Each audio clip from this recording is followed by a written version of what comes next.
తిరుపతి జిల్లా చంద్రగిరి నియోజకవర్గం పనపాకం దళితులపై టీడీపీ నేతలు దాడికి పాల్పడ్డారు. వైఎస్ఆర్సీపీ ఎస్సీ సెల్ అధ్యక్షుడు అజయ్ దంపతులపై దాడి చేశారు. చంటిబిడ్డ తల్లి అని కూడా చూడకుండా అజయ్ భార్య రోజాపై కారంతో దాడి చేశారు టీడీపీ నాయకులు. కారంతో దాడి చేసి బంగారు ఆభరణాలు దోచుకెళ్లారు. చంద్రగిరి పోలీసులకు ఫిర్యాదు చేసి పోలీస్ స్టేషన్ ఎదుట ఆందోళన చేపట్టారు బాధిత కుటుంబ సభ్యులు.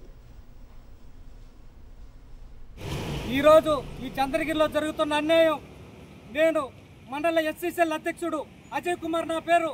నేను పార్టీ కోసం తిరుగుతున్నానని ఒక ఉద్దేశం నెపంతో ఈరోజు ఉన్న ఈ మండలంలో ఉన్న నాయకులు నా మీద కచ్చి కట్టి నా భార్యని ఒక 3 రోజులుగా మమ్మల్ని మా ఇంటి మీద వాళ్ళు కన్నేసి ఈరోజు వాళ్ళు మా ఇంటి మీద తెల్లవారి నుంచి అనేక రకాల డబ్బుల మీద అది సొట్టు పెట్టి ఇది సొట్టు పెట్టి వాళ్ళు రంపులకు వస్తా ఈరోజు మా అమ్మ మా నాన్నని మా భార్యని నన్ను మా కుటుంబాన్ని మొత్తం కూడా మిరపుడు కొట్టి దాడి చేసి 20-30 మంది దాడి చేసి మా కుటుంబం మీద ఈ మాదిరి చేశారు. ఎవరైనా ఉందా ఈ అరాచక పాలన?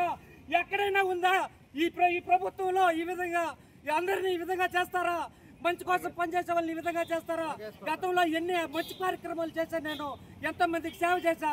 ఈరోజు నా కుటుంబాన్ని ఈ విధంగా కొట్టడం కానీ మిరపకి చల్లడం కళ్ళల్లో ఇంకా మా అమ్మ మా ఇంటికాడ మా అమ్మ మా నాన్న వాళ్ళందరినీ కొడుతున్నారు.